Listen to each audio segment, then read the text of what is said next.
এই টিম আগামী দিন ত্রিপুরার নাম উজ্জ্বল করবে, আমি এই আশা রাখছি।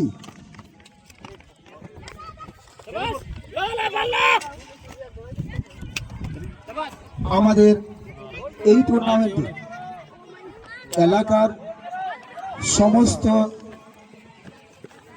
কর্মকর্তাগণ খুব সহযোগিতা করছে, দেখতে পাচ্ছি।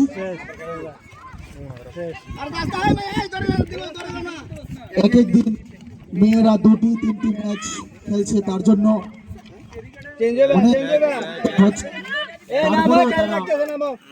জেতার জন্য হাল ছাড়ছে না।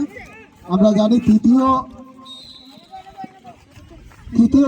স্থানে অধিকারের জন্য আমরা এই ম্যাচটি দেখতে পাচ্ছি। এই ম্যাচটি মাধ্যমে আমরা বুঝব তৃতীয়